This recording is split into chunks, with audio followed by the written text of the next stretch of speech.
Տիկին Թանդիլյան, Ռուբեն Վարդանյանը աուդիո ուղերձ է հղել, անդրադարձել է իր հացադուլին, նախ աուդիո ուղերձը ինչ մեսիջ էր իր մեջ պարունակում ձեր գնահատականը։ Պայքարի մեսիջ, պայքարի մինչև բոլոր հնարավոր միջոցները, որ հանկարծ նաև հուսահատության չտրվենք ու շարունակենք պայքարել, ու չլինենք անտարբեր։ Դուք հաճախ կլսեք, որ Ռուբեն Վարդանյանը տարբեր խոսքերում էր հաճախ ասում, որ կյանքի հակառակ կողմը մահը չէ, անտարբերությունն է, եւ նա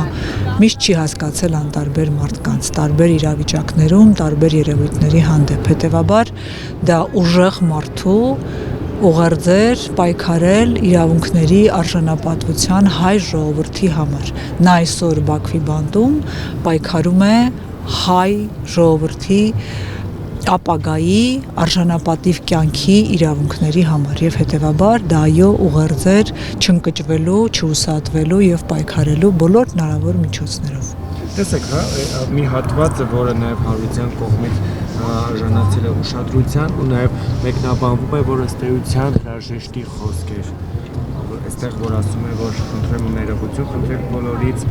հնարավոր է տեսնելու, չտեսնելու վերաբերյալ։ Նա պատրաստ է ամեն ինչի, սիրելի Փայլակ։ Նա երբ որ գնում էր Արցախ, նա ամեն ինչի պատրաստ է գնացել։ Նա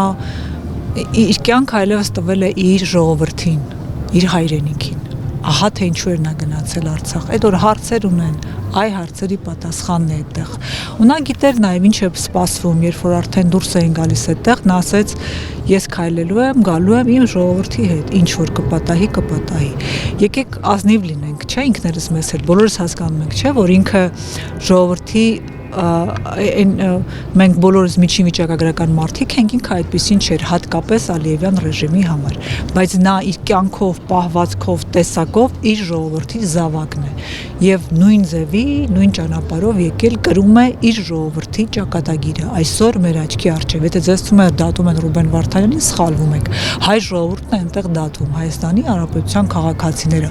ովքեր ըստ Ալիևի ապօրինի հատել են Ադրբեջանի տարածքային ամբողջականությունը խախտելով գնացել են Արցախ։ Եթե դուք մի անգամ գնացել եք, ձեզ են դատում։ Ձեզ կարող են մի օր բռնել ու այդ նույն հոդվածներով նստացնել ադրբեջանական բանտում։ Սա բոլորս եկեք գիտակցենք ինչ որ մի պահի վերջապես։ Եվ այդ մարդիկ ու մասնավորապես նաև Ռուբեն Վարդանյանը պայքարում է, որ ձեզ այնտեղ ապօրինի չդատեն, մի օր չնստեցնեն։ Եվ հետեւաբար մենք մեր ժողովուրդը եւ դուք կնկատեք, որ Ռուբեն Վարդանյանը միշտ խոսում է ժողովրդի հետ, որովհետեւ նա պաշտում է հայ ժողովրդին, նրա համար հայ լինելը մեծագույն պատիվ է, նա միշտ բարձր է պահել հայ ժողովրդի տեսակի արժանապատվությունը ամբողջ աշխարհում,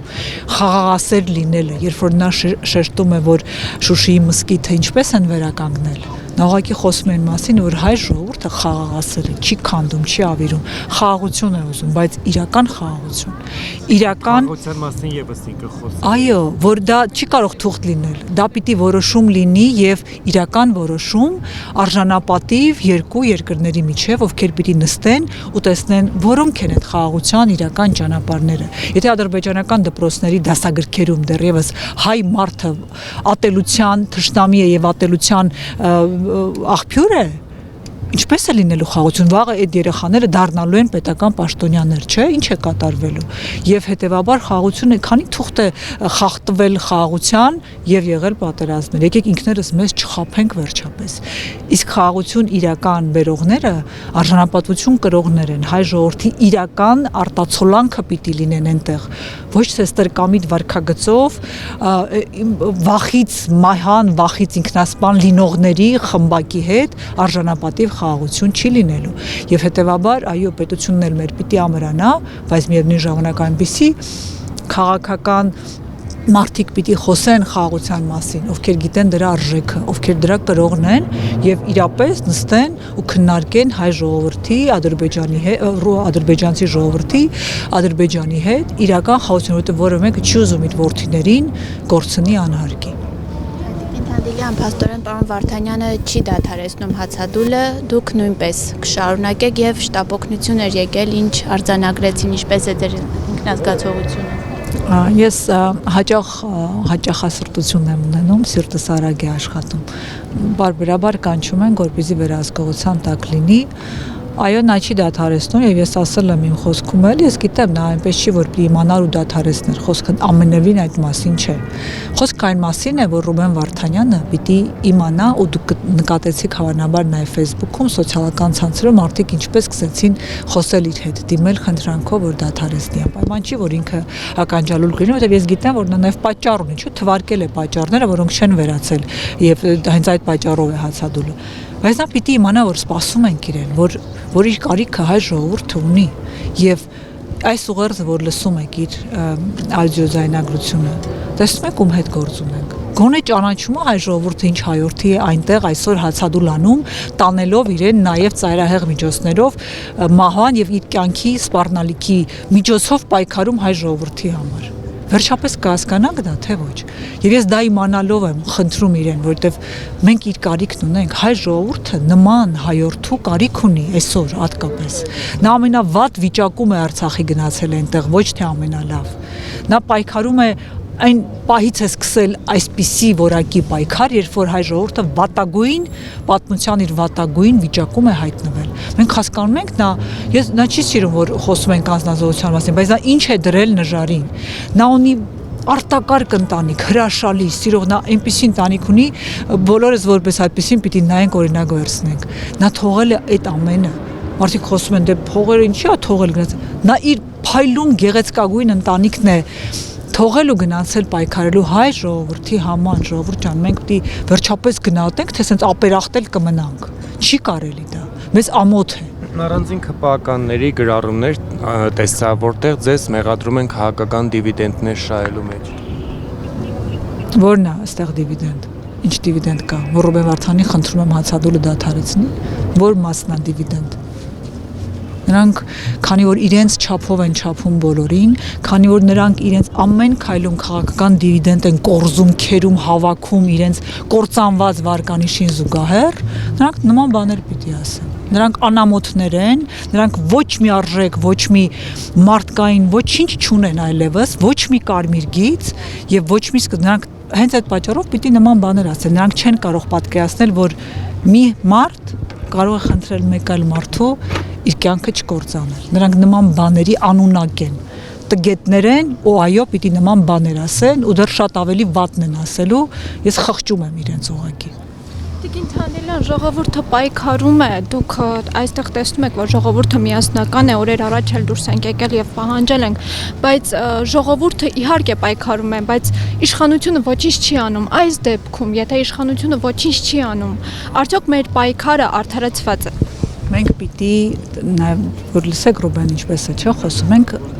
պիտի չնայենք ով է պայքարում, ով ինչ չի անում, մենք մեր գործը նախ պիտի անենք, միշտ։ Առաջին հերթին դու պիտի անես այն ինչ որ դու կարող ես ու պարտավոր ես։ Եվ իմ շատ սիրելի հայ ժողովուրդը պիտի չմոռանա ու չդադարեցնի, չհուսահատվի, ինչը նաև այդ ուղերձն էր։ Մենք պիտի ստիպենք իշխանություններին, իշխանությունը ալարկոտ, անունակ, անպիտան իշխանություն է։ Ցավոք սրտի այսօր Հայաստանի Հանրապետությունը այդ մարդիկ են ներկայացնում։ Եվ հայ ժողովուրդը մի բան կարող է անել՝ թույլ չտալ, որ այս իշխանություններին թվա թե իրենք մոռացել են մեր գերիներին Բաքվի բանտեր, որտեղ իրենք ամեն բան որ մոռացության տան։ Սիրելի ժողովուրդ, իրենք իրենց ձվածեղներով ու հեծանիվներով դրանով են զբաղված։ Իրենց ներքին գզվրտոցները Facebook գցելով share ենք անում, տարածում ենք, խնդում ենք, ծիծաղում ենք։ Այդ դրանով են զբաղված, որ դուք կարևորագույնի մասին չխոսեք։ Մենք պիտի սովորենք առաջնահերթը երկրորդականից տարբերել։ Մեզ համար, բոլորիս համար, որպես հայեր արժանապատվություն ունեցող առաջին օրակարգը պիտի լինի հայ գերիների վերադարձը։ Ուրիշ ոչ մի կարող են ունենալ երկրորդական օրակարգեր։ Եկեք գնանք մի ուրիշ տեղ, մի ուրիշ թեմայով ցույցանենք։ Ամենևին քավլիցի ես էլ գամ, բայց առաջնայինը պիտի չմոռանանք, ինչը նշանակում է ամեն օր, եթե բոլորս մեկ անգամ մեր այդ սոցիալական ցանցերում խոսենք այդ մասին, այս իշխանությունը մի բան կհասկանա, իսկ նրանք դա լավ են հասկանում, որ իրենց իշխանությունը կկորցնեն այս օրակարգի հետևանքով։ Եվ այդ պարագայում միայն նրանք ստիպված կլինեն որևէ բան անել։ թող 26 թվականի նախորդային ընտրությունների համարենք այդ օրնա մեր բոլոր 23 գումարած 7, որ արդեն դատապարտված են 30 գերիները, որոնց մասին գոնե գիտենք, վերադառնան ու թող իրենք գնան իրենց ընտրությունների այդ բոլոր դիվիդենդները քաղեն ինչքան ուզում են, բայց այս մարդիկ պիտի հետ գան ու սրանք պիտի իմանան, որ չեն ընտրվելու, չեն շահելու հայ ժողովրդի վստահությունը այլևս, եթե այս օրակարգով չզբաղվեցին պատշաճ կերպով, իսկ որ չեն զբաղվում, փաստաբանի գրառումները ձեզ օրինակ։ Տիկին Թանդիլյան, այնուամենայնիվ, ինչպիսի ելք եք դուք տեսնում, հաշվի առնելով այն շինծու քրական գործերի հատորը, որոնք հարուցված են Ռուբեն Վարդանյանի եւ մյուսների նկատմամբ, սա արդյոք հիմք է տալիս, հաշվի առնելով նաեւ Ադրբեջանի հռետորաբանությունը, միջազգային կառույցների, նկատմամբ ցուցաբերած անտարբերությունը եւ այլն, Հայաստանի իշխանությունների քայլեր չձեռնարկելը գոնե տեսականորեն, այդ ամենի ինչ է ձեզ հուշում, ինչ ելք է լինելու։ Կրկնում եմ, մենք պիտի չհուսահատվենք, անգամ եթե այո, շատ դժվար վիճակում ենք եւ հուսահատվելը շատ հեշտ է, բայց հայ ժողովուրդը ունի իր անելիքը, օրինակ ՀԿ-ները ունեն իրենց անելիքը, իշխանությունը ունի իր անելիքը, միջազգային կառույցն, այսինքն մենք բոլորից որպես հայ ժողովուրդ պիտի պահանջատեր լինենք, որովհետեւ պիտի աշխարհն իմանա, որ հայ ժողովուրդը չի ներելու, եթե այնտեղ օրինակ Ռուբեն Վարդանյանին հացադոլի պատճառով մի բան պատահի, չի ներելու աշխարհին, չի ներելու Ադրբեջանին, ոչ ոքի։ Եթե Ադրբեջանը դա հասկանա, նա պիտի ավելի զգույշ լինի եւ պիտի ձև գտնի վերադարձնելու թեկուզ իր դեմքը պահելով։ Ինչպես ուզում է, ինձ համար մեկ է, այս 30 հոգին պիտի վերադառնան Հայաստան։ Ադրբեջանից պիտի դուրս գան, թող արտահանձնեն երրորդ երկիր, թող կան միջոցներ 1000